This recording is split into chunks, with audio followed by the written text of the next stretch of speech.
Today we are reviewing Star Trek Infinite.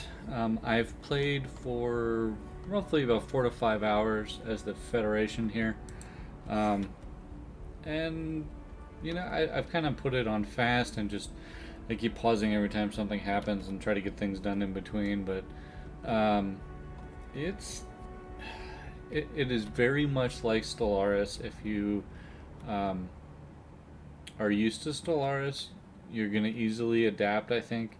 There are different mechanics, but everything has a basis in Stellaris for the most part. Um, we're just going to start off by covering the menu real quick. Not a whole lot's changed, and energy credits are still here. Um, there is a new thing, deuterium, and I have to check. I believe the cost for the fleet. I think so. Yeah, so it's consumed by ships, leaders, and well, obviously monthly trades. So leaders can consume deuterium, and ships can consume deuterium. So the larger fleet you have, the more deuterium you're going to need.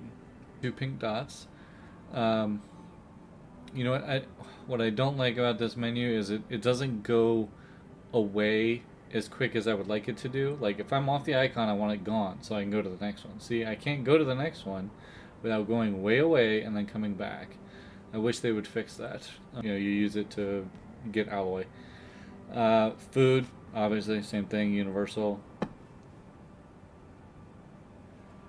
Alloys, as far as I can tell, are pretty much the same. You need it to build ships, you need it to build star bases, and it seems to have about the same production rate as Stellaris.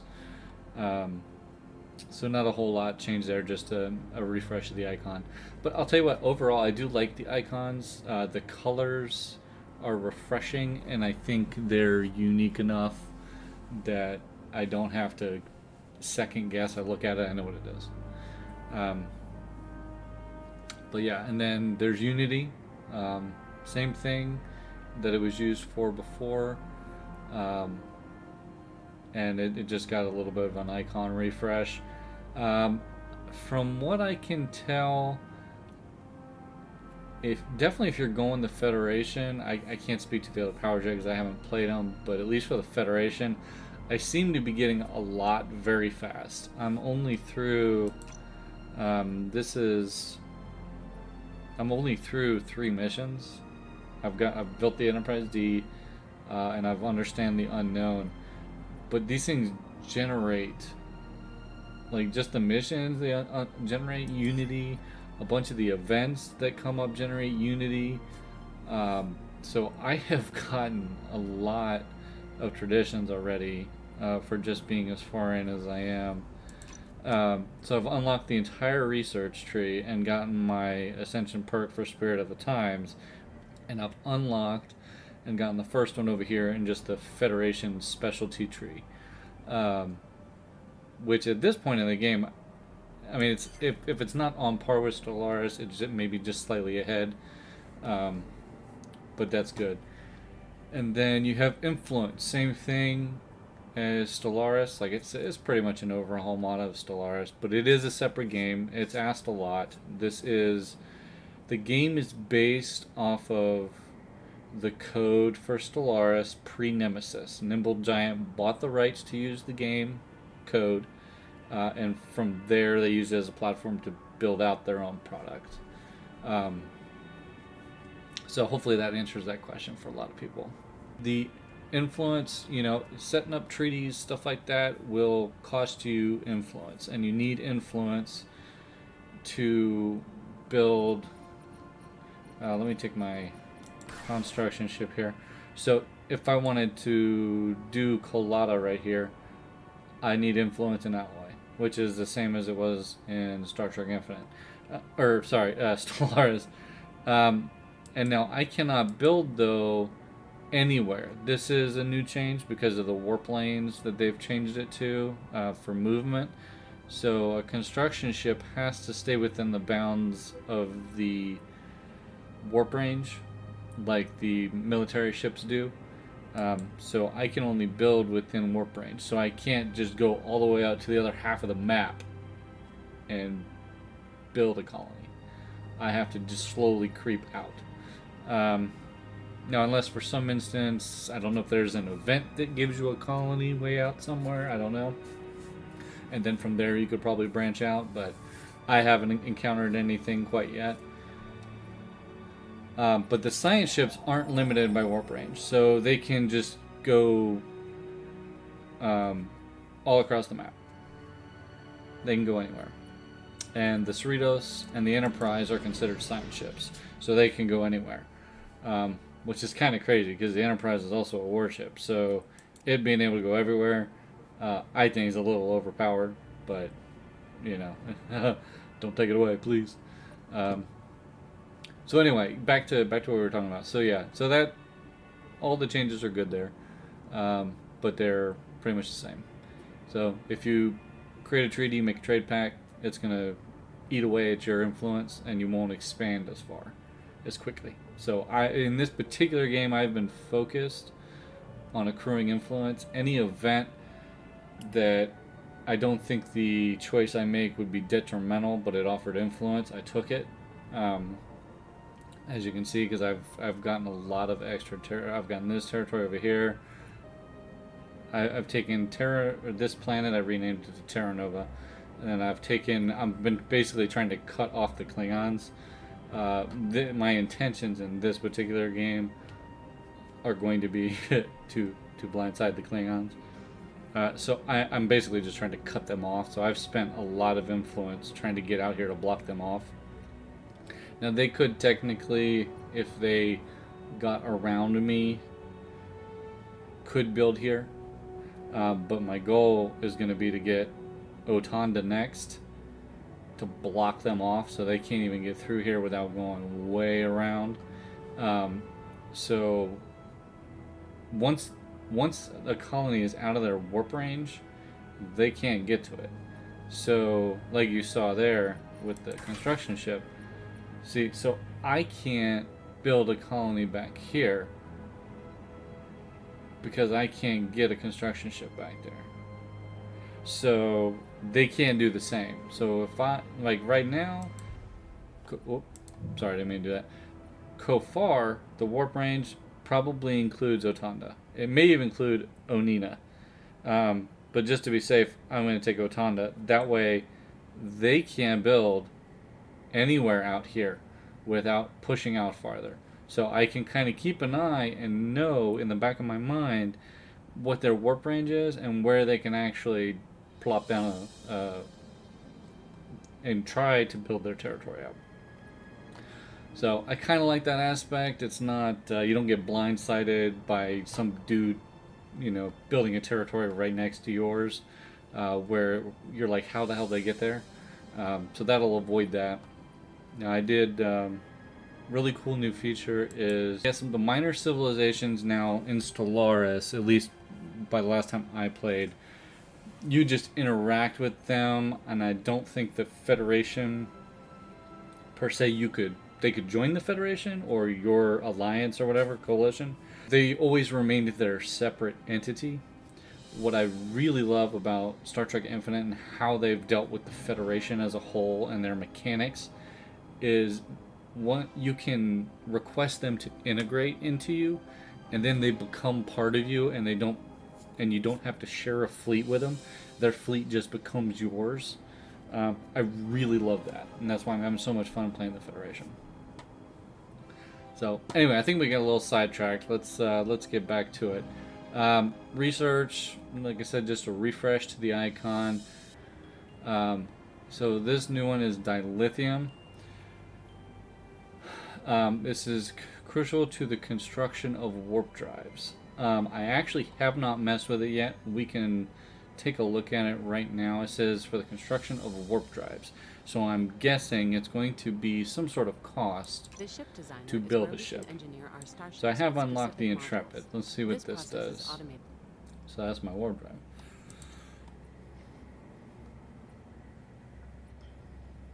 drive. Okay. So if I had to guess, I don't see it here, but it says it's for warp drives. and I don't see anything yet, so it must be for more advanced warp drives. Which is okay. I mean, we're not going to see everything. I'd have to do a review like after beating the game. Tetrons, haven't seen it or used it yet. I like the icon, like the color. It says that these subspace particles are capable of unleashing incredible amounts of energy. So I'm going to have to look into that. I do not know what they're used for, and I haven't encountered it yet. Graviton, same thing. I think these are like the... I can't remember what they were called in Stellaris, but there's 3 like rare elements. So I'm assuming it's probably similar mechanics. Some of the buildings that you build on your planets will consume these. So that's what I expect to happen.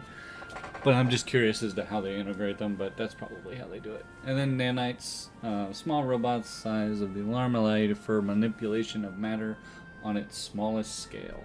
Alright, so that covers the top menu. So let's take a quick look at the sub menu here. So this is your indicator for your empire stability.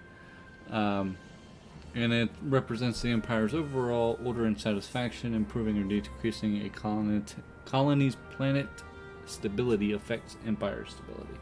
So if you have a planet that's on unrest, it's going to bring this down. So having a low number is not good. And I actually should probably look at this since I'm at 78. I haven't even looked at it. So I've probably got something going on that's causing that to lower. Spread is basically administrative capacity from Stellaris, as it says here, admin cap. Every territory, building, pop, colony, or district you put out will eat spread, and once you get past the number on the right, you basically get taxed heavily on everything. Research costs more, officers and leaders cost more. So yeah, you want to avoid that. And if you're planning to do what I'm doing with the Federation, which is expand, you're gonna want to have a high spread. So I have one of my colonies here is dedicated to expansion, or dedicated to admin, so Beta Z. So when I integrated the Betazoids, I turned their planet to a bureaucratic world. So I am going to, once I unlock more slots, I'm going to start building administrative facilities, which boost their admin cap and gives me a big boost to that. Now, currently, I can't remember what I did, but I jumped huge a little while ago. It's probably in episode 4. Whenever it comes out, you can watch that. It was either I think a technology I got that just totally walloped me past 170 into 282. It's insane. So now I can go for a while without even worrying about my admin cap, which is a good thing. So that covers spread. And if you want to read down here, there's a more detailed explanation. Alright, this tracks your envoys. You start with 1, and then pretty quickly, between research or an event, you can get a second one. It depends if you go a tradition tree that lets you do it, you can get a second one. There are a couple techs out there. I think I'm actually researching one right now that'll give me another one. And then there was another one in that same tree that was going to give me another one. So relatively soon, I could possibly have 4. So that, yeah, there's that. And envoys play a critical role, especially for the Federation. I am integrating the Hyperions, or whatever they're called. So let's go here. So I am integrating them. So they're about, 10% done. Takes forever because they don't have exact ideologies, so I lose 2 points every turn to assimilation, because, and this is like assimilation, sort of. You're just bringing them into your culture. So I lose 2 points because they don't have the same ideals as I do, but they like me, so they agree to integrate. It just takes a while. So far, I think I've been going for like a year or two, and it's only 10%. So this one is going to take forever. The Betazoids did not take that long. I was able to pretty much request right out the gate for them to join, and then they started, and maybe a year or two later, they joined. But when you, yeah, so there'll be a ask if they want to integrate or something like that to that effect. Basically, once you're to bubble 4 here in relations, which is, I guess, positive relations, that should become available. And then they'll pretty much tell you immediately, okay, that's cool. And then you have to come back to talk to them and then initiate integration. Otherwise, if you don't, then you just pretty much asked them, but you never told them, okay, let's do it. So you do, if they agree, you have to come back here and actually start the integration process, and that's what you're seeing up here is the integration. So an envoy, you have to assign the envoy to one of these nations. Let's see. Sorry, I'm still learning the menus myself. So let's say, I think I've got an envoy out to the Tellarians? No, the Academian. Our Okay. plan recognizes yours. So I've got an envoy out to them. As you can see, we're improving relations.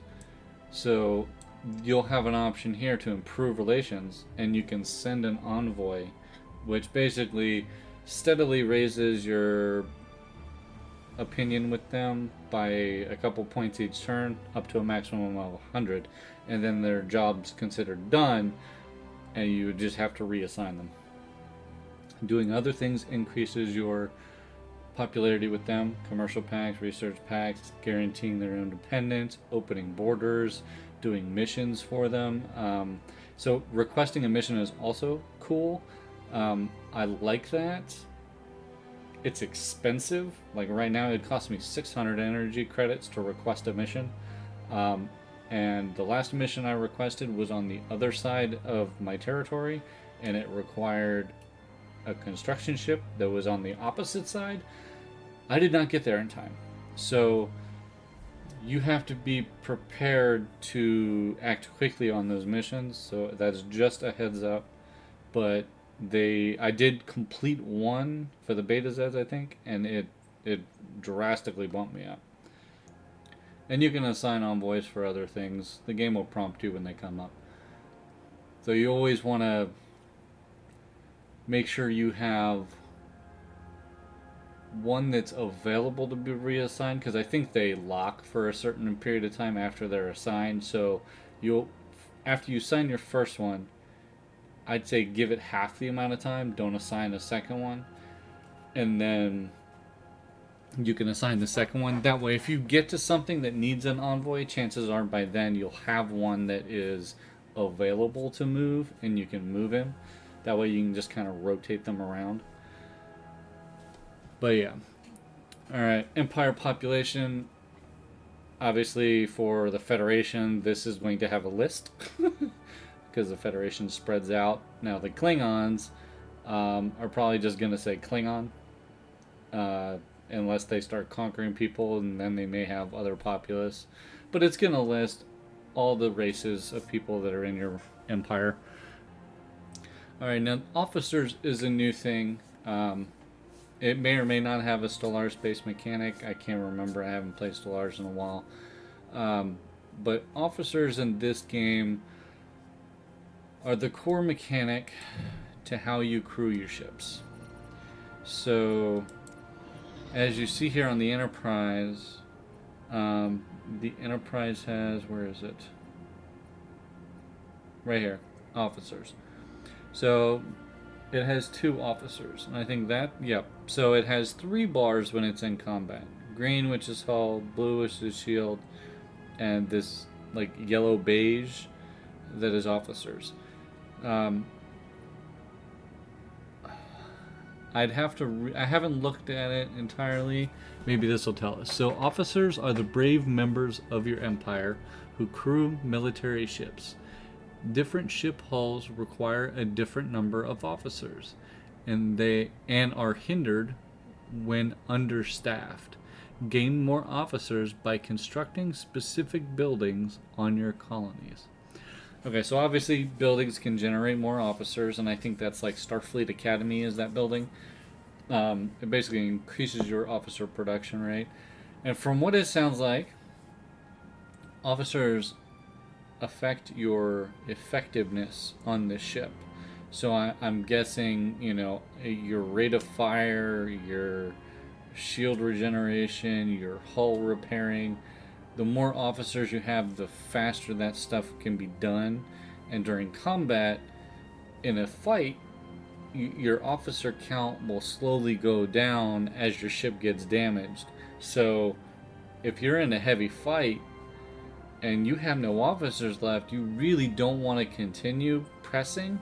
You need to bring the ship back to, I think it's any colony in your territory. Or any territory, I can't remember. I'd have to, I know I brought mine back to, I brought Enterprise to Earth. When it came out, it had 0 officers when I first got it, so I put it orbiting the starbase around Sol, and it started collecting officers. So I think the mechanic is just within your territory, it'll start accruing officers, but it may be at a colony. So you'll have to experiment with that. But officers, I think, is the critical new component to how they're managing the control of the fleet. So you can't have 10,000 little ships, stuff like that. So I like it. It's an interesting mechanic. I'm going to see how it plays out. Over here on the left, you have the mission tree. This is unique to Star Trek Infinite. Basically, you start the game trying to unlock this one, which is, I think, 2. You have to. The requirement for this is building 2 science ships and surveying 10 systems, I think, and then you can collect that, and it gives you that bonus to anomaly discovery chance and anomaly research speed, which is good because that increases everything else afterwards. And then at that point, you 2 new missions unlock, and you can start earning towards them. Now it is, want to say, I'm trying to look for the right word, but it accounts for things that have already been done. So let's say the requirement for this was survey 5 systems and build a construction ship. Well, because I've already surveyed 10 systems here, I've already met the requirement for that here. But if I only have 1 construction ship, then that's what it'll show that I need to unlock this. So you can unlock things partially, or you can gain credit towards other missions from things you've already done that you may not have been trying to do on purpose to do the mission. So you'll see down here, so to do this one, I need to have capital trade value at 100, and I'm already over that mark. So the only thing I would need to get that mission, if I went down that tree, would be to build one more trade annex, which is a add-on to a building, that is an add-on to your starbase. I think it's a module. So the starbases have buildings and then modules. So I think it's kind of like Stellaris. I think Stellaris had that same feature. It had main buildings and modules. So yeah, that covers missions. You look through here and take a look and see what path you want to go. The big thing on this, as best I can tell, I could do all of these because I've unlocked all of them. And I think I have to do all of them to upgrade the Enterprise. And my understanding is doing this mission upgrades your Enterprise with Picard to the Enterprise E, which is the Sovereign class. So you have to do all of those and then upgrade the E. So pretty much everyone's going to do this. You know, that's gonna be available for everybody, no matter what you choose. So once you get down here, everyone will have both of these, and then everybody can go down this tree. Where there's a choice for the Federation is when you get here, after you do the multicultural accords. You have a choice. You will have to either pick going down the Section 31 path or the Grow the Federation path. So basically, peace, war. So you're either going to try to grow the Federation as an entity and bring in more civilizations and try to stave off the endgame crisis in numbers. Or Section 31 will increase your spies, give you firepower increases, hull shield increases. It's generally going to make you able to declare war on anything and everything. You basically become the bad guy. This is the equivalent of the Discovery Terran Empire arc. So if you want to go Terran Empire, this is the way you want to go. Mission log, it hasn't changed, just some UI tweaks. So you can track your missions here, and then you can click on the tab down here, and you can track all your anomalies, same as before. The victory just tells you, if this was end of game, who would win right now. And it looks like right now it's the Cardassians.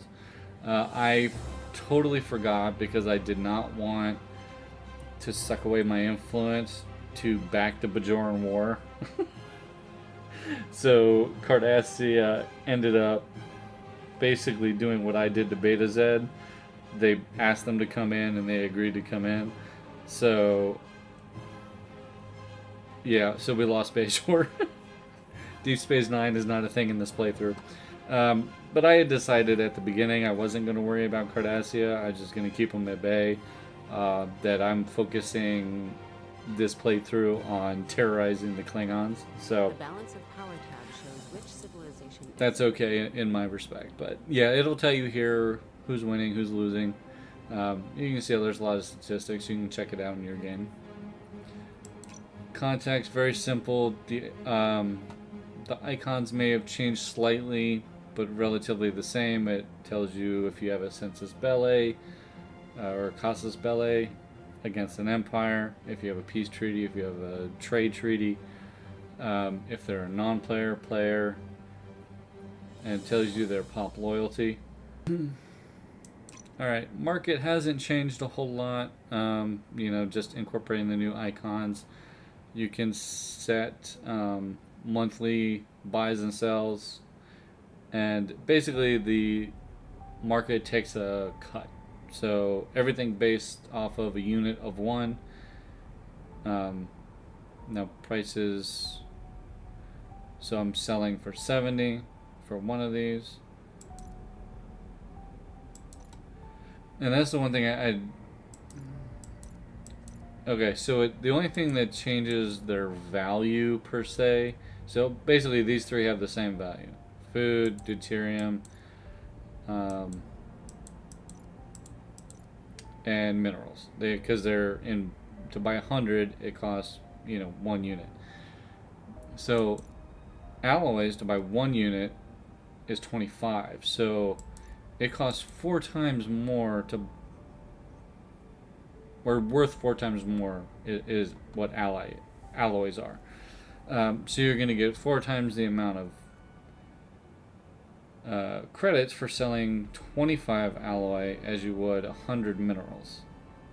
So it's a conversion pretty much. So it's a more valuable commodity, and that's how they determine value. And so far, I only have 4 items. So I'm sure once these things get up here and I get dilithium, maybe they'll show up. I'd almost like to see like research stack. It'd be an interesting mechanic to see if they could do it to sell research. Like, how many people, raise your hand like right now if you would be like, yes, I would buy research points from somebody. I mean, that happens, right? You could totally by somebody's research. In this game, the mechanic for it would just be buying research points. So I think that would be a cool thing to add in. Probably a little too OP, but it would have some sort of modifier. Maybe 10 research points, for one unit or something. I don't know. Comment, let me know if that's something you'd like to see. Alright, so that's the market. Like I said, it hasn't changed much. The planet's management menu shows an overview. Planet's management. I have not. This is my first time I've actually looked at it. But there it is. If you want to dig into it, you can certainly do that. It definitely gives you a lot of information. I do like that you can sort. And that looks like that button takes you to the planet. So there you go. Expansion planner. Again, I have not been in here. There's the planner. You have to play with it, see what you can do with it. I never use the planner. I always manage that stuff manually. But if that's something you like to use, go for it. Edicts and policies. I think it's the later part of Stellaris. It's taken that adaptation of it's pretty much active until you cancel it, and it has a negative effect, which is the cost. So for this one, I have survey speed is increased, but it's costing me 5% monthly credits. To me, as an explorer, that's valuable. Later on, when I start building star bases and stuff like that, maybe I'll switch that one on. But I try to be efficient with that stuff. I try to build all my star bases at once and flip that over, to get the most value out of it. Now, I have not figured out. There's one here that says monthly research plus 10. I think that's just plus 10, right? And then there's one over here that's plus 5%. So 10% of that would be 22. 5% would be 11. So technically this one, by my count, is the better deal. But this is only sacrificing ship build speed. Actually, is that even a sacrifice? That's got to be a glitch. Because it says ship build speed minus 5%. It should be plus 5% if it's a debuff. Because it's red. So the developers probably need to catch that and fix it.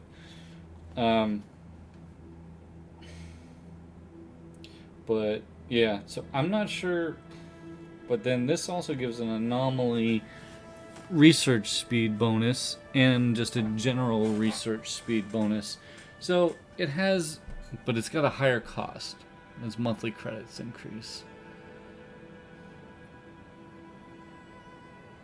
So, it's about the same. It technically will give me more research per month, but it's also going to boost anomaly speed, but it's also going to come with a heavier directly noticeable purse catch. And then you get your policies over here like before, cooperative, feisty, duplicative, dominating. Just kind of set how you want to work your. And now these things they will lock. Like if you change one, you can't update them for 5 years or something like that. So be careful. Make sure you want to make those changes. And if there's any particular item that you want to see more content on, leave a comment. Let me know. I may come back and do a more in-depth view. I know this video is already running long, mainly because it's not scripted and I'm just running off the cuff. But we can hit anything in more detail if anybody wants that. And then, like I said, here's the traditions. The biggest change with traditions for Star Trek Infinite is every race will have their tree that is open to them. So this is only unique to us, I think. And then the Klingons would have different ones. Or they have the same ones. I don't know. I have not played. I haven't even looked at the other races yet. So because I didn't have early game access. I've been struggling to keep up because my kids have been sick, so I'm putting this out later than I really wanted it to get it out. But other than everyone gets the one that's over here. Now over here, you have to choose in each group. If like over here, I did research, I cannot do development now. I basically opted for research over development. So here I'm going to have to choose commerce over welfare and defense over conquest. Which in my opinion, I'll probably go defense and I'll probably go commerce. And that will give me a total of 4 Ascension Perks. Now I can't go in. Oh, I can. Okay, they're just grayed out. So, and here's all the Ascension Perks. I'm just going to hover them over them for a second. And if you want to read it, pause.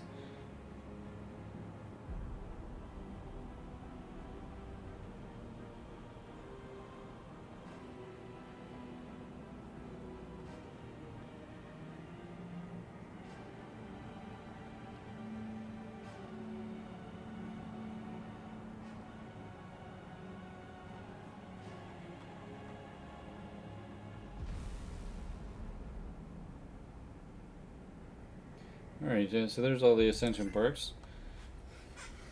And as for the traditions. So the first, as far as I could tell, the first couple are relatively cheap. They're like 3,000, and then it goes to 4, and then 7, then 10, then 13. And it's like then my next one's like 25, so that's crazy. It seems to be escalating really fast. So it really wants you to get one Ascension perk fairly quickly if you don't spread out early, if you just concentrate on one. So you should be able to get this in the first couple years. Ship designer, a little bit of a different layout. I haven't actually designed a ship yet. I don't usually do that until I get into a wartime scenario. And then I design all my ships and then I build the fleets. But yes, there will be a USS Voyager.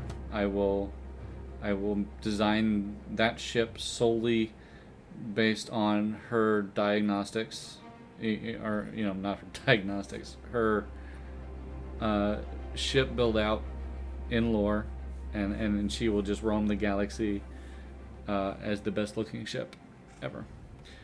Sorry, I'm a little biased.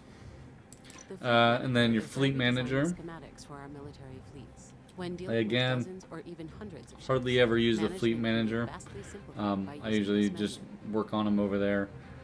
So if you're interested in using fleet manager, check it out. Let me know how it is. Technology screen.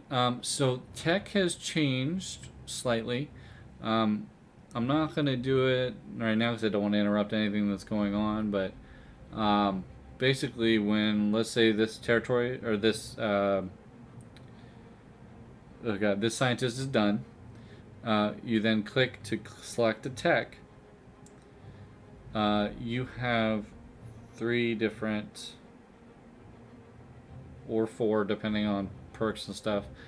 You have 3 techs to choose from, and all 3 go at the same time. Now that element I believe is different than Stellaris. At Stellaris you could only do 1 at a time. So that has 2 impacts. One, you definitely put out technology faster, but it eats up more leaders, right? So I have not experimented at all with this. I would like to unassign like 2 of these and see if one of them goes twice as fast. I do have this one set as priority.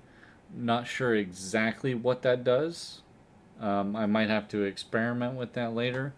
Yeah, I don't really want to switch it right now, but I'd take something that's long maybe and then change the priority and see what it does time-wise, if it like cuts it in half or whatnot, and then unemploy 2 of these guys and go for a month and then see if it's speeding up the research on the one.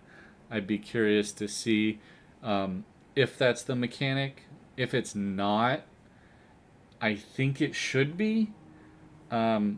like, if I don't want to use 3 leaders, I shouldn't be punished by not being able to do 2 branches of research.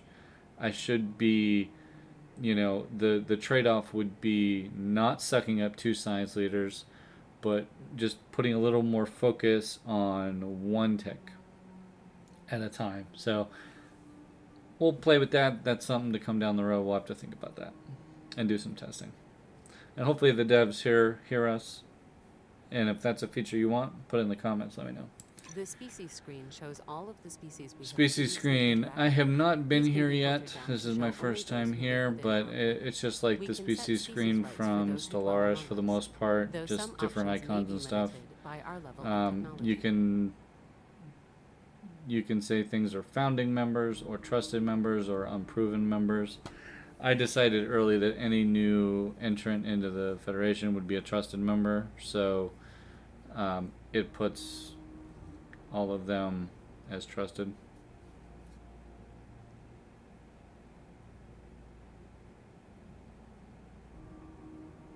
As you can see, there's different costs associated with that. But yeah, similar mechanics. All right, and leaders. So the leaders are still the same for the most part, except the only difference is governors now.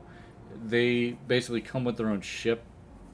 I wouldn't say it's combat worthy by any means, but it turns your governor into a governorship, and the governorship can go to a planet and help it. So instead of just being assigned to the planet per se, it can move from planet to planet. So if you want, I'm trying to find my governorship. Where is my governorship? Oh crap! Where's my governorship? Uh-oh. I don't know where my governorship is. I had a governor, didn't I? Oh no, I don't have a governor. Okay. Oh, you know what? I think my governor got elected president. Okay, so we need to pick a new governor. So I'll have to do that on my next episode. I got to remember to do that. But yeah, so yeah, basically the mechanic on that, the governor is going to have a ship, and then you just take that ship.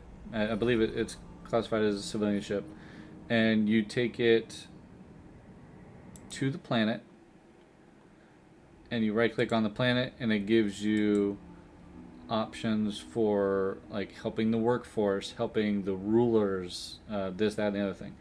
Or you could like try to sway their opinion towards you. So you could, I imagine, I haven't tested, but send the governorship to the another race and like woo them. Although that is the kind of the mechanic of the Cerritos. They have the second of contact ability, which improves relations. So the Federation really lets you double down on making friends and creating the Federation, because it really wants you to integrate everybody in. So hopefully, with any luck, all of these planets will be mine soon. I'm working on them in some respect. So yeah, like I said, the video is quite long. I apologize for that. I went off the cuff, mainly because my kids were sick, and I've been so far behind in trying to get this content started. I've been looking forward to it for so long, and I just really feel bad that I haven't. So I appreciate you joining me for this video. Shortly after, probably tomorrow or the next day, I should get episode 1 out, and then I have recorded 4 episodes of my Federation playthrough, and this is where I left. So episode 5, you'll see new stuff as to what you saw here. Alright, everyone, have a good day. I wanted to thank you for watching this video. Please remember to like and subscribe if you think I earned it, and check out the playlist for this series up in the top right hand corner. We'll see you on the next one.